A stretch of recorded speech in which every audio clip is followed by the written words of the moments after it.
قیمت هر فرد در علم و فن است. برتنی صاحب دلان چون جوشن است. در که امروز و خوش و فردای نیک دانش آموزی زبان را روشن است. با فروغ صبح دانایی ما شعله‌ریز و نور پالا میهن است. پیشوا داریم و صلح و دوستی، چشم تاریخ را هوای دیدن است. تاجکان را هست آثار بزرگ، از قدیم این خلق صاحب محسن است. سلام و درود حاضرین گرامی، حکمان بسیار هم گرامی قدر و اشتراکچیان آزمون جمهوریوی فروغ صبح دانایی. من شریفزاده محمود خواننده صنف نهم گیمنازیای دانشگاه دولتی بختر با نام ناصر اختصارا میباشم. و تو رو تبریک میگویم که به دور سیم راحت گرفتی محمود جان. و امروز از روی کدام نومیناسیون تو میخواهی که من امروز میخوام روی نومیناسیای ادیبان معاصر تاجیک برآمد نمایم. ادیبان معاصر تاجیک محمود جان، کدام ادیبان معاصر تاجیک رو به هیئت حکما تو میخوای نامبر بکنی که اشعار آنها رو مطالعه کرده ای؟ من بسیارتر اشعار صدرالدین عینی سردفتر ادبیات معاصر تاجیک رو ازبر کردم و میخوام یک قهرمان خلق تاجیک و تیمور ملیک رو برای شما نقل کنم. مرحمت. وقتی تیمور ملیک رو مغولان دستگیر میکنند وای در خیمه پنهان در خیمه او را میبرند و پسر دومی چنگیزخان چغاتای با وی سوال میدهد که آیا تو همون تیمور ملیک مشهوری؟ تیمور ملیک از سببی که جوانمرد بود جواب میدهد که بله من همون تیمور ملیک مشهورم. بعد یک مرد کوره یک مغول کوره میدراید و یک چشمش کوره است. بعد وای کور به همین تیمور ملیک میگوید که تو ما را شناختی؟ بعد این تیمور ملیک میگوید که نه. وای مرد کور میگوید که من همون مغول هستم که تو در جنگ چشم ما را کور کردی.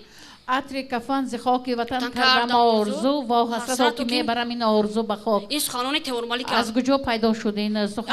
از همین کمربند تیمور ملیک.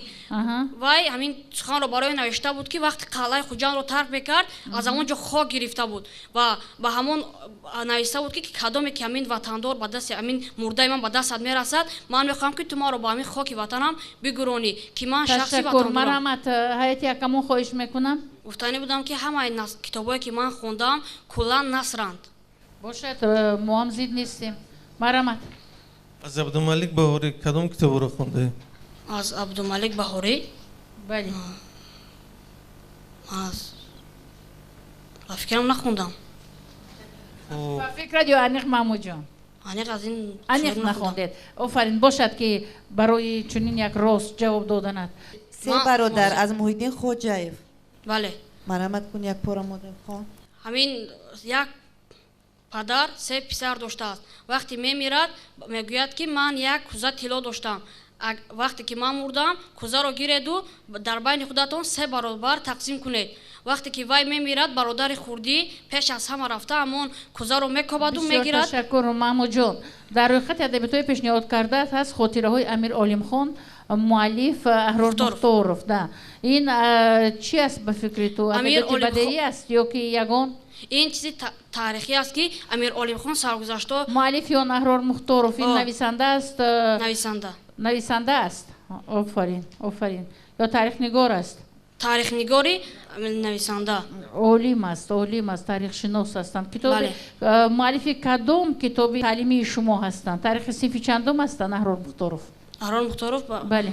صنف ششمی بفکرم. صنف ششمی بفکر یا انیق؟ شش. انیق. خب در روی خط کتاب‌های خوانده شما سمک عیار گفتن کتاب است. بله. خب فرخ روز پسری کی بود؟ فرخ روز؟ بله. چی پسرخوند مهراب شاه بود. از کی؟ پسرخوند مرزبان شاه. پدر اساسیش کی بود؟ پدر اساسیش در آنجا نوشته نشده است. تنها نوشته شده است که مادر وی به شوهر برآمده است اما آن جوان وفات کرده است. بله درست. سمک عیار نویسنده‌اش معلوم نیست، برای همین فرمود بین خداداد جمع کننده و راوی اوست. ادبیات معاصر. هیئت حکمان محترم ادبیات معاصر بیگانه و خالنیسا دانشجوی کورس دوم. مرحمت. روی خط ادبیات پیشنهاد کرده شده است. درخش استقلال از دولت سفر. مرحمت.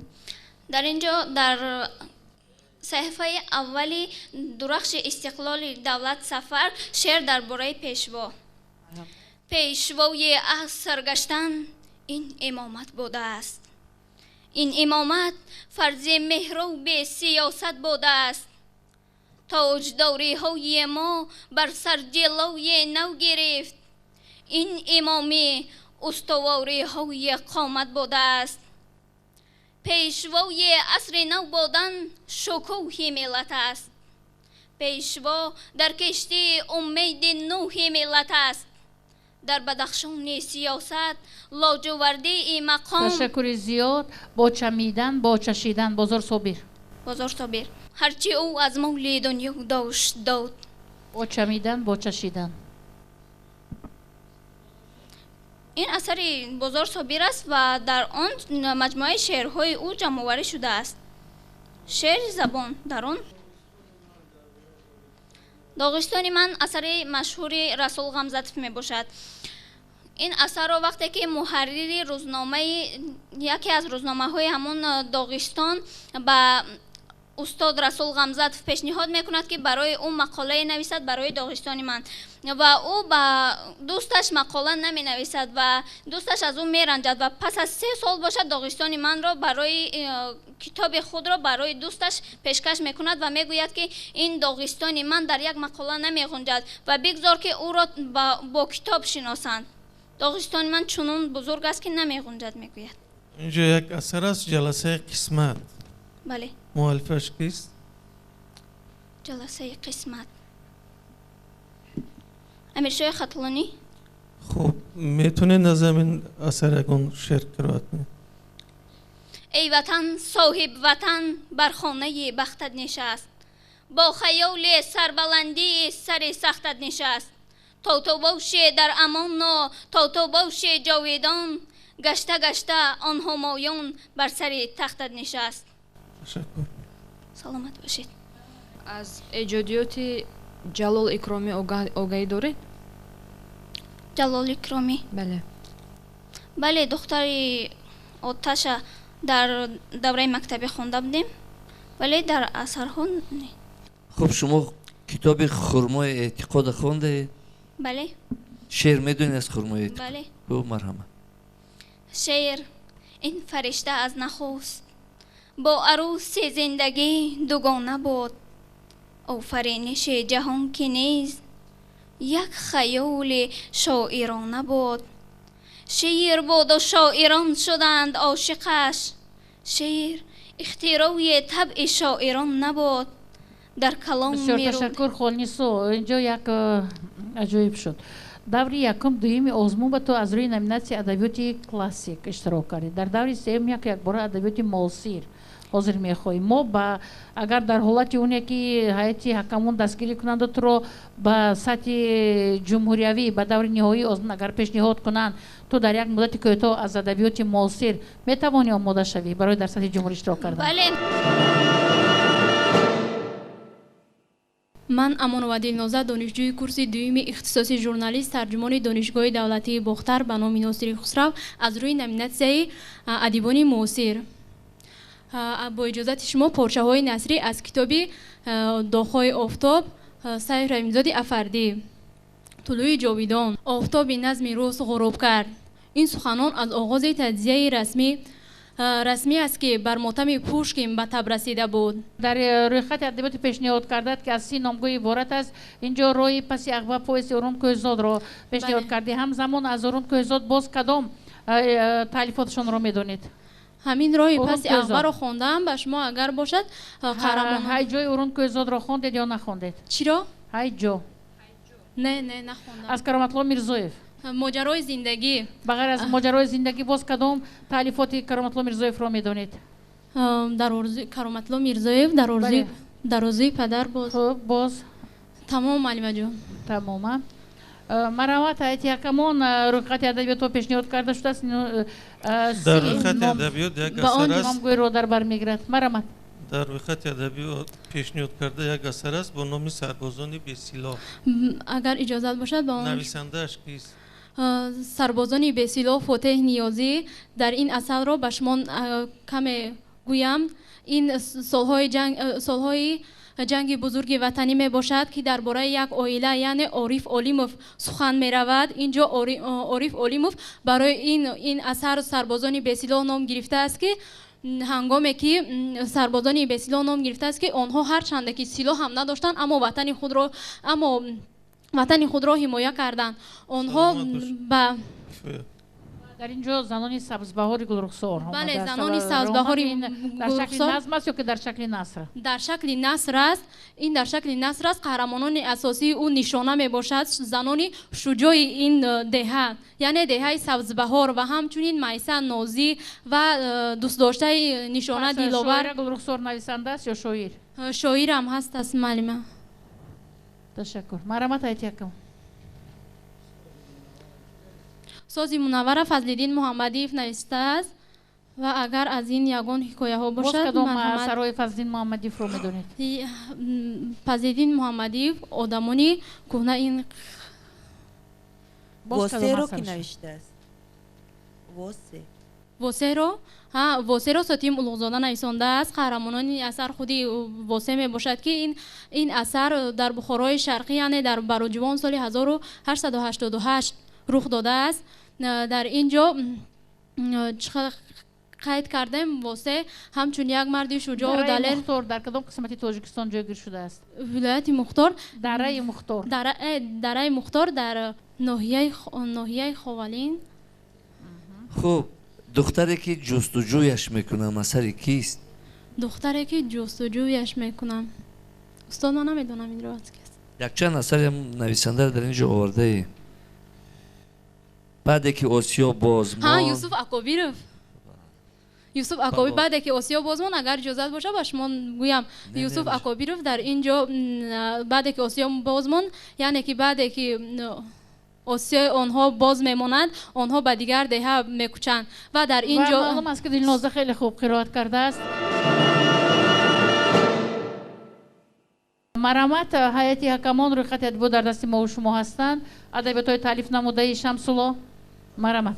насиҳати улмулук асаре мебошад ки дар ҳаёти сиёсӣ ва дар ҳаёти мардуми халқи тоҷик ниҳоят саҳми калоне дорад, зеро дар ин асар тамоми ҷодаҳо ва тамоми воситаҳои ҳукмронӣ ва воситаҳои идории ҳукумат дар замони шоҳӣ аз ҷумла замони сосониён, аз ҷумла замони Анушервони Одил оварда шудааст ва инчунин дар ин бора қиссаву достонҳо аз Бузургмеҳри Ҳаким ва ниҳоят асарҳои ва панду насиҳатҳое ки ба Нушервони Одил он пешниҳод намуд ва дода буд, дар он ҷо зиёд нашр шудааст ва зиёд навишта шудааст ва инчунин ташаккур. Шамсулло, аз Абдурахмони Ҷомӣ Баҳористонро дар инҷо пешниҳод кардӣ.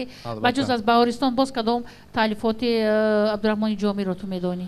Абдурахмони Ҷомӣ ин ниҳоят шоир ва ғазалсаро ва нависандаи классик ниҳоят зиёд асарҳо таълиф намудааст. аз ҷумла асари машҳуртарини он ҳафт авранг мебошад ки дар дохили ин асар қиссаҳои зиёдеро ҷо намудааст ва достонҳои зиёдеро ҷо намудааст ва ин ниҳоят саҳми калоне дар адабиёти классик дорад. Хиратномаи Сикандарӣ бо кадом байт матлъ сар мешавад?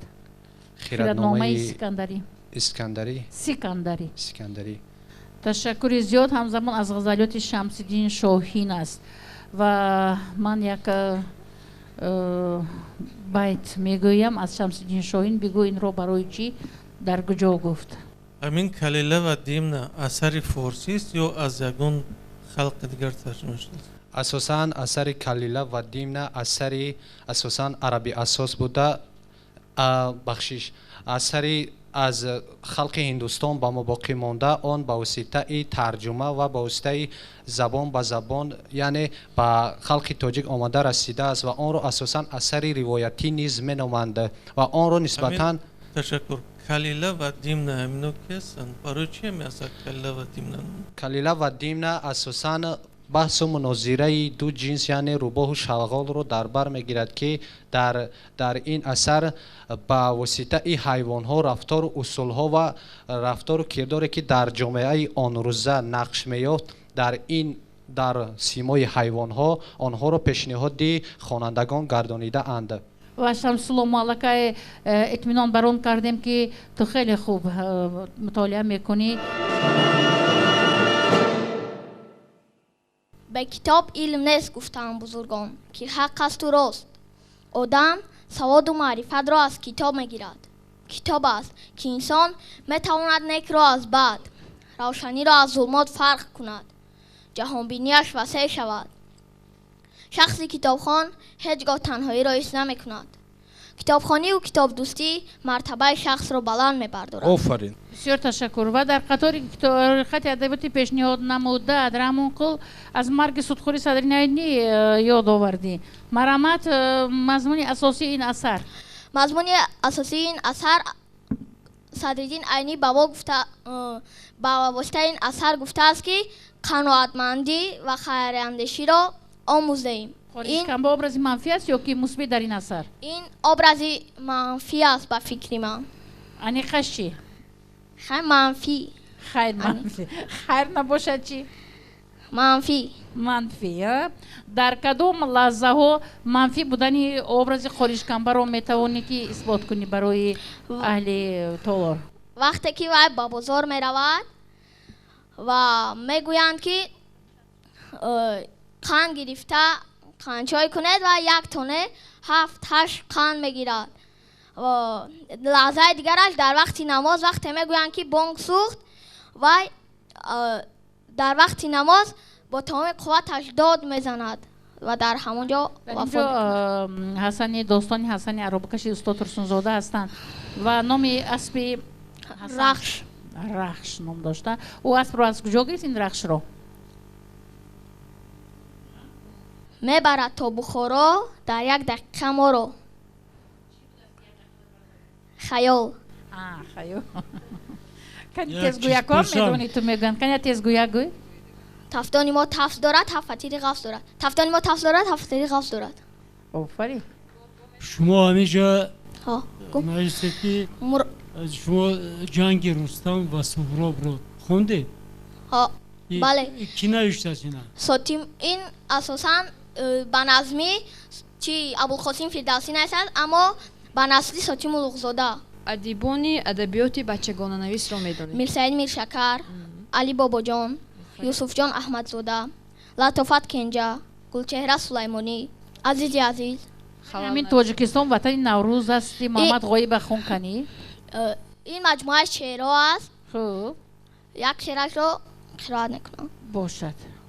بزم گل در چمنی نوروز است، دور غلغل فکنی نوروز است، تا به گردون سخنی نوروز است، تاجیکستان وطنی نوروز است. آفرین. و اینجا از گلرخسار صفیه و یادآور شدی. از گلرخسار چی میدونی تو؟ این من دیوان گلرخسار صفیه را خوندم و یک شعر.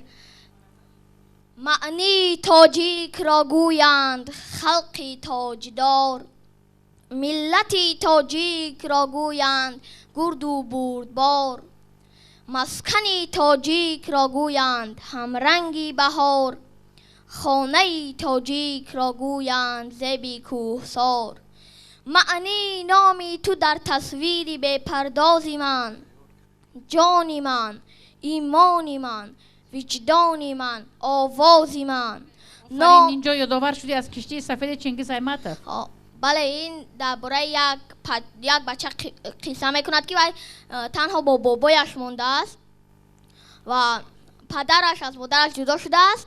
مادرش به شهری دور رفته است و چخل او هر وقت به نزد کلی اسیقول رفته کشتی سفید رو تماشا میکرد. در کجا جای گیر شده است؟ در کدام جمهوری همسایه؟ قرقیزستان. در قرقیزستان اسیقول. آفرین. در ادبیات بچگانه میخوای آزمایی کرده باشی؟ نامیناسیون 4؟ بله. لیکن خیلی کم است. خیلی کم است.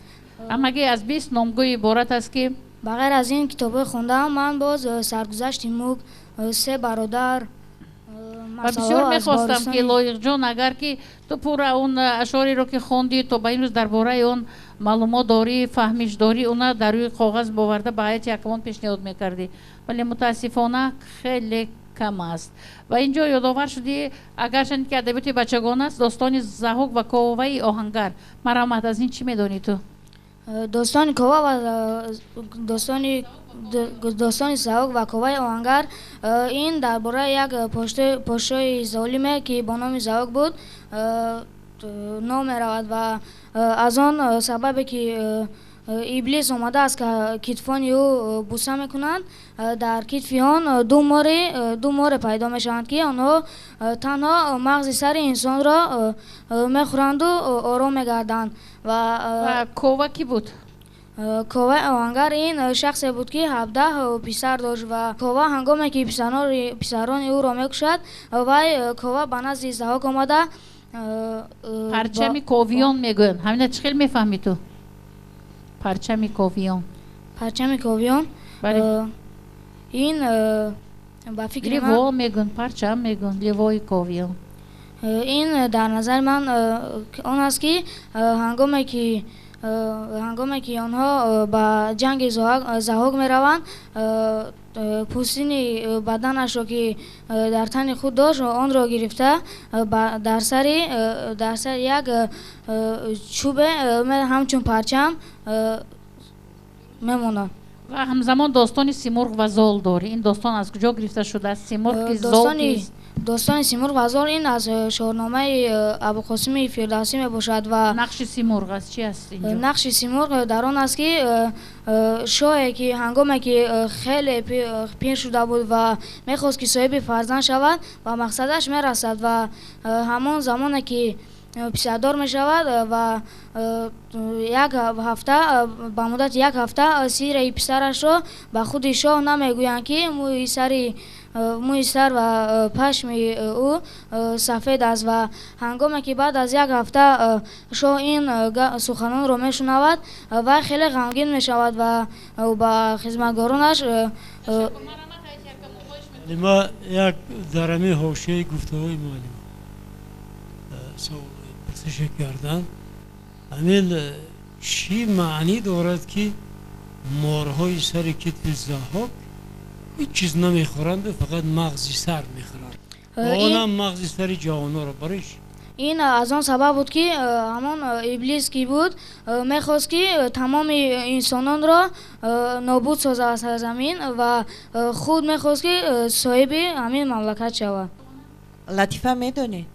البته. یعنی؟ اما که روز یک پسر به مکتب میآید و با معلمش یک سوال میکند که معلمه آیا پسری که یگان کار را اجرا نکرده است او را زدن یا جزا دادن ممکن است؟ همین خیلی با معلمش سوال میدهد. معلمه باشد با اظهار قناعتمندی میگوید که نه هیچگاه آن پسر که هیچ کار نکرده است و آن را زدن ممکن نیست و پسرک میگوید اگر این خیلی باشد احسن با من. معلمه سوال کرد که برای چی؟ طلبه گفت که من امروز وظیفه خانگی را اجرا نکردم. احسن میگویم به تو به خاطر اونه که همه را اجرا کردی. امروز من ایدیه و حسنارا میخواهم از روی نمیناسیون سیوم از یاد کردن و خواندن آثار بچگانه برآمد نمایم. و اینجا ما میبینیم که از مثنوی معنوی خیلی زیاد خونده و خیلی زیاد هم میدونی حکایه و قصه های خوب رو از مثنوی معنوی و دوست داشته ترین قصه از مثنوی معنوی برای تو شخصا کدامش است که حالا میخوای به ما گفته باشی؟ دوست داشته ترین من این مرد بیچاره و مرچه باشد. مرحمت ما گوش میکنیم. روز مرد به بازار می رود و ارزن می خرد به خانه خود می آورد و زنی او قالین پرتافته ارزن را برای تنگ می کند و از درون ارزن مرچه می براید. مرد می گوید این مرچه از کجا برآمده باشد و زن هم می گوید که این مرچه حتما یک عائله و خانواده دارد و مرد مرچه را گرفته به بازار می رود و زنی ارزن فروش را پیدا کرده می گوید که تو این ارزن را از کجا گرفتی و به همانجا رفته مرچه را رها می کنند. روی خط است چیستان‌های عزیز اشکم کلان گردن باریک دهانش و درون تاریک توپ گردهانش وا شود بوی گل پیدا شود عطر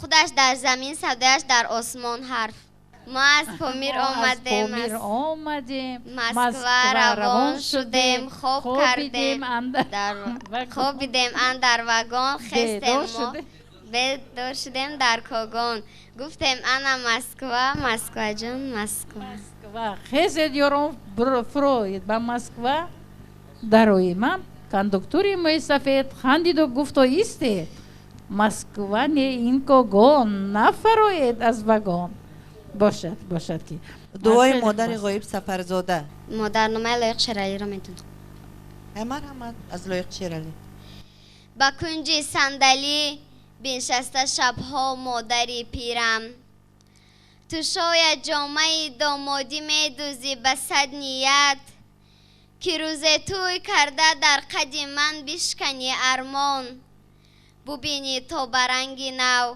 به حسن نو جوانیت با آن دستانی لرزانی شرفمندت بمیرم من نیابه چشم کمبینت به جستن چشم سوزن را بلرزد دستی پر جازی تو در قبضه پیری حسنورو من در خط شروع از یاد کردن میبینم که اینجا یک زبیرزاده قربان بی با مادرم هست این کی از زبیرزاده قربان بی؟ مدیر معارف میدونید میآفرین مدیر معارف شعر می نویسدن تو شعرش از یاد کدیمی شعر معلمه را از کجا پیدا کردی تو؟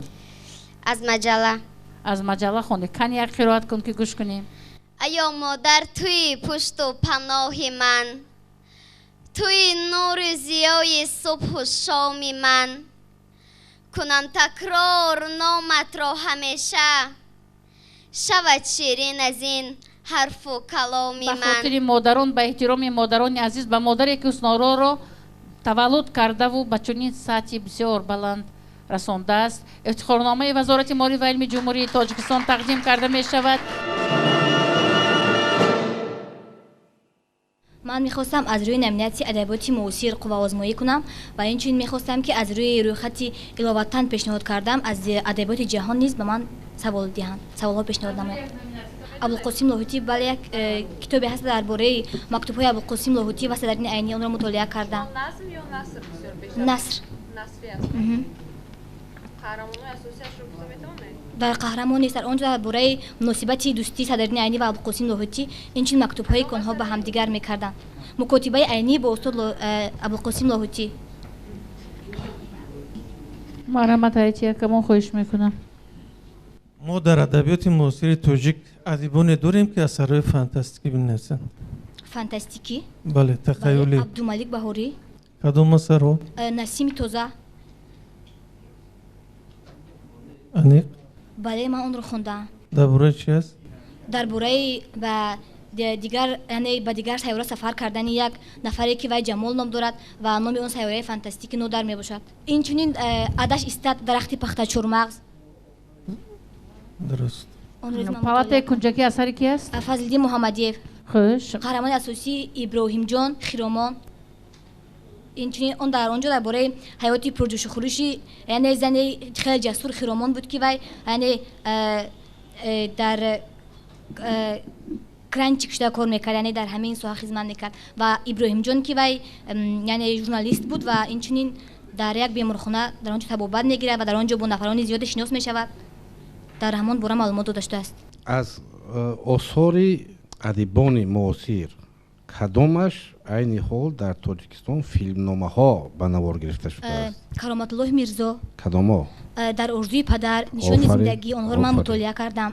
درد عشق. عبدالملک بواریس یک اثر دارد به نام سیاره نودر. درست؟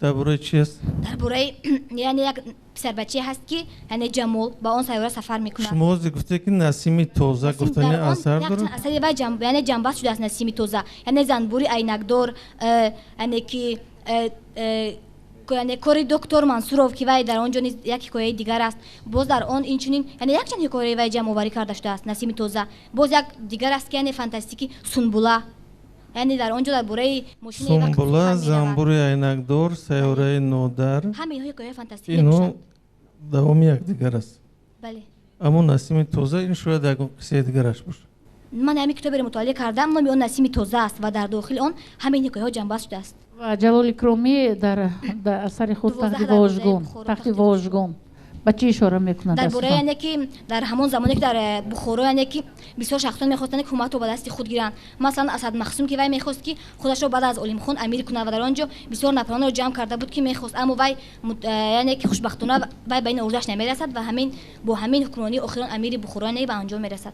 وقتی که وی شکست میخورد، امیر علیم خان بود و بعد از وی خودش رو امیر حساب میکرد. رمان فردوسی رو خوندید؟ بله، صوتی ملاتوده نوشته است. همون شخصی که همیشه همراه فردوسی ترجمه رفتی است نماش نه نبیرش بوبک نبیرش آذر با نبیرش در خواندن همون شاهنامه به او کمک میکرد کی بود؟ دوستش بود به فکرم که کمک میکرد. کی نامش؟ عبدالله نه؟ عبدالله پس برای که اون رو در یعنی در مسجدها نیز بسیارتر شعرهای او رو قرائت میکرد، در بحث‌های نیز بسیارتر رو دستگیری میکرد.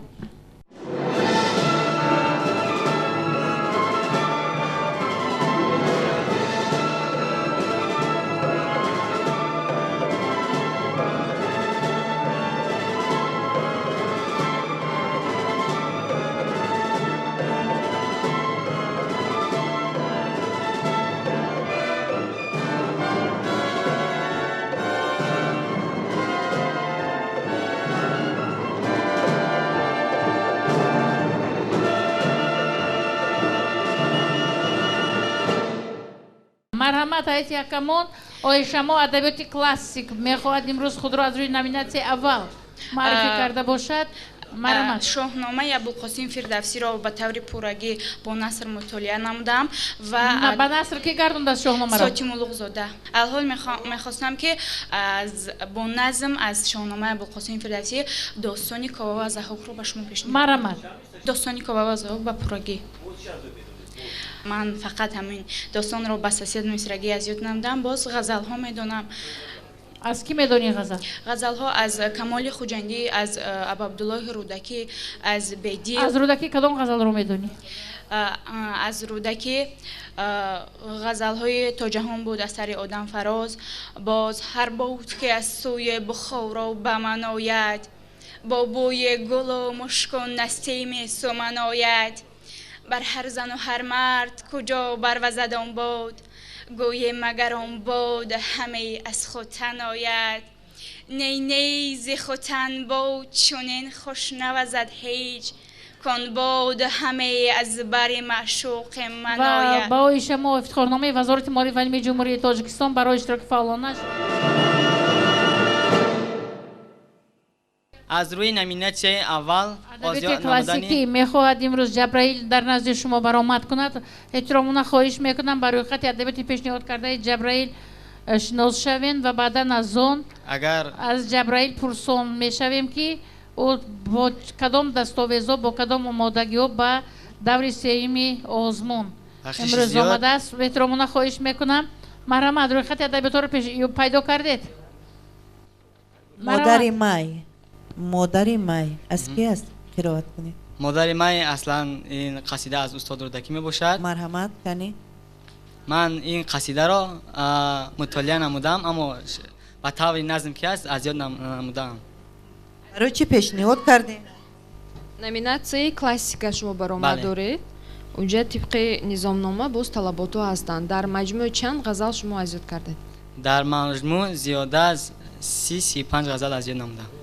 як ғазал аз камоли хуҷандӣ хонед. دل مقیمی کوی جانان از تو من اینجا غریب، چون کند بیچاره مسکین تنی تنها غریب. آرزومندی دیاری خیشم و یارانی خیش، در جهان تا چند گردم بی سر و بی پا غریب. و جبرائیل شما بیشتر کوشش میکنید که اون غزل هایی که در کتاب ادبیات درستان هست از همون بیشتر گفته باشید. شما بدون بیرون از کتاب درسی باز یگان غزل دیگری کمال خوجندی رو میدونید؟ بیرون از برنامه کتاب درسی این غزل در ادبیات تعلیمی شما در کتاب درسی شما هست. بله. شما این رو از خود میکنید، لیکن هدف آزمون نه تنها تکیه کردن به کتاب درسی بلکه روی آوردن به کتابخوانی، با کتاب‌های علاوگی بر کتاب‌های درسی. مرحمت هایت یکمون. خب جبرائیل همین گلستان اثری کیست؟ با نظم نوشته شده است یا با نثر؟ گلستان اثر شیخ سعدی شیرازی می باشد. از 10 باب عبارت بوده. از 8 باب بله از 8 باب عبارت بوده. اثر نظمی می باشد، نثری می باشد. نظم ندارد. اصلا آمیخته است. گلستانش هم اثرهایش حکایه هایش نثری است، اما در آخرهایش یک بیتی نظم دارد. خب جبرائیل یک سوال دیگر در شما در روی خط یا نامگوی اثرهایی که خواندید نصیحتنامه نوشتید. من گمان میکنم که همین نصیحتنامه شما قابوسنامه باشد. بله. خب اگر قابوسنامه باشد شما گفته میتوانید که همین قابوسنامه از چند باب عبارت است؟ قابوسنامه از 44 باب عبارت بوده. آن هر یک باب یان به موضوعهای علاهیده بخشیده شده است. کتاب انتخاب کرده من این داستان خیر و شر نظام گنجوی می باشد.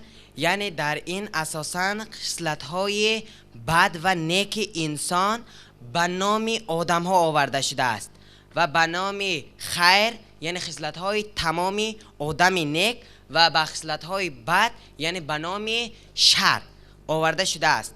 یعنی این از آن سر می شود که یعنی دو دوست با همدیگر برای سیاحت می براید، یعنی خیر و شر اینها با همدیگر دوستان صمیمی بودند، ولیکن هنگامی که در صحرا بسیار سختی ها به میان می آید و در این مابین یعنی خیر آن را یعنی شر خیر را پرتافته دو چشم آن را کافته به وی خیانت می کند. سوال خودت با کدام راه میره؟ برای خیر میره و شر؟ من یعنی تجربه جدا کردن اخلاق ها را دارم، یعنی به خیر میروم. آفرین. همین خیر و شر داستان علاهیده است یا که در داخل یگان داستان؟ این اساسا داستان علاهیده می باشد و وی یعنی در کتاب علاهیده چاپ شده است. یعنی از کتابخانه که ناخیه من گرفتم در کتاب علاهیده بود، یعنی همون داستان نظام گنجوی. نظامی گنجوی یا نظامی گنجوی؟ نظامی گنجوی. شهر گنجه به فکر من در ایران باشد. ها در ببخشید در آذربایجان است. چند غزل میدونید فرید جان؟ من اکن آنقدر یعنی به نظم نخواندم، لیکن زیاده از 40-45 غزل میدونم. کی میدونید 45 غزل؟ آفرین. از ثنای غزنوی میدونم، اگر خواهید قرائت میکنم. میخواهم مرحمت. ساقیا دانی که محرومیم در ده جام را، ساعت آرام ده این عمر بی آرام را، میری مجلس چون تو باشی با جمالت در نگر، خام در ده پخته را و پخته در ده خام را، قالبی فرزند آدم آز را منزل شده است، اندوهی بیشی و پستی تیره کرد ایام را. و صلاح‌الدین تو در صنف دیوم میخوانی و باعث افتخار است که تو امروز از بین تمام همسالانت در این آزمون بسیار سطحی بلندی ولایتی اشتراک میکنی. تو با کدام آمادگی تیاری اینجا آمدی؟ از ادبیات بچگانه تو برای اهل تالار چی میخواهی بگویی؟ شعر. مرحمت. کدام شعر از کی است و مؤلفش کی؟ درباره تاجیکستان. مرحمت. از دوشنبه تا به هتلون، از زرافشان تا بدخشان، سرزمینی تاجیکستان، بحر ما گسترده دامان. تاجیکستان تاجیکستان، کعبه دل نور ایمان، تاجداری سنتی ما، رستگاری زینتی ما، بحت و تحت و سولتی ما، باشد اندر وحدتی ما. تاجیکستان تاجیکستان، کعبه دل نور ایمان، کوه سارت پشتیبانم، چشم سارت همزبانم، من بهشتی جاویدان را جز کنارت می ندارم. تاجیکستان تاجیکستان، کعبه دل نور ایمان. این رو که نوشته صلاح‌الدین؟ شعر از کی بود که تو خوندی برای ما؟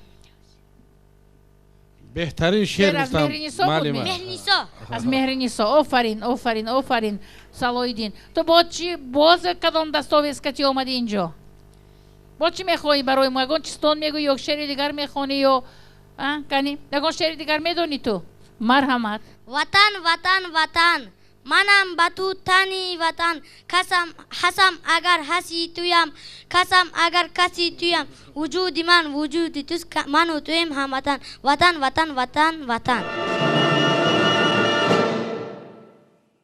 ассалому алайкум номи ман гуландом раҳмонова ман хонандаи синфи 9 муассисаи таҳсилоти миёнаи умумии рақами 26 ноҳияи носири хусрав ман мехоҳам ҳозир ба шумо шеър аз лермонтов қироат кунам номинация чорум отмщение государь отмщение паду к ногам твоим будь справедливен накажи убийцу чтоб казнь его в позднейшие века твой правый суд потомству возместила, чтоб видели злодеи в ней пример.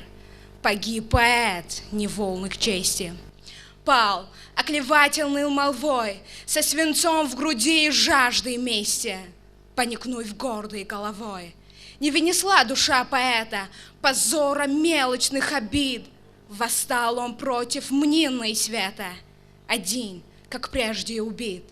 Убит, к чему теперь рыдание, пустых похвал ненужных хор и жалкий лепет оправдания, судьбы свершился приговор. Не выли сперва так злобно гнали. Гуландом ту ба ахли таолор бигу ки ту дар мактаб забони тоҷикӣ мехони ё мактаби русӣ мехони ту? Забони тоҷикӣ. Забони тоҷикӣ мехони ту. Офарин. ва туро табрик мегӯем барои иштирокат хуб бисёр ба сатҳи бисёр баланд қироат кардӣ ва дар рӯйхати адабиётҳои пешниҳод намудаи худат смерть поэта ҳаст. Ин барои кадом поэт шоир?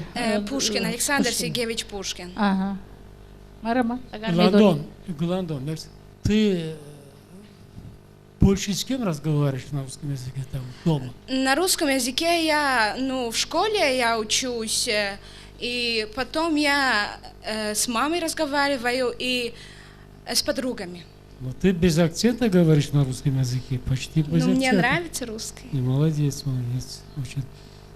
Вот надо так вообще, надо быть специалистом русского языка. Нам нужны в Таджикистане очень много переводчиков, которые вообще такую огромную литературу русскую перевести на таджикский. Это два языка надо изучить. Спасибо большое. Наряду русского языка, английского, конечно, не надо забывать государственного языка, родного языка. Это есть наш таджикский язык. Марамат, шоҳона чи савол додани будед хаёла? дар рӯйхати пешниҳод кардаат ҳаст Гуландомҷон мактуб ба модар аз Есенин. Ани Марамат ягон пора қироат кун. Письмо матери. Ты жива еще, моя старушка, жив и я. Привет тебе, привет. Пусть тряутся над твоей избушкой тот вечерный несказанный свет. Тот вечерный несказанный свет. Я слышал, что ты часто таишь тревогу. Загрустила шибко обо мне, что ты часто ходишь на дорогу в старомодном ветхом шушуне. Я по-прежнему такой же нежный и мечтаю только лишь о том, чтоб скорее... Гуландом дар ин ҷо адабиёти ҷаҳонӣ мехоҳӣ худро маърифӣ карда бошӣ дар баробари он шоирон адибон нависандагони рус аз кадом шоирон адибони дигари давлатҳо ту қироат кардаӣ хондаастӣ? Адабиёти ҷаҳонӣ аз забони русӣ тайёр кардам. Фақат адабиёти рус аз шоирон нависандагони рус? Бале. вақте ки мо адабиёти ҷаҳон мегӯем фақат мо адабиёти русро дар назар надорем ва ҳатто наздиктарин агар бигӯем ин адабиёти ҳамсоягони мо қирғизҳо қазоқҳо ӯзбекҳо ҳатто туркманҳо ва баъдан аз ин ба адабиёти аврупоӣ ворид мешавем.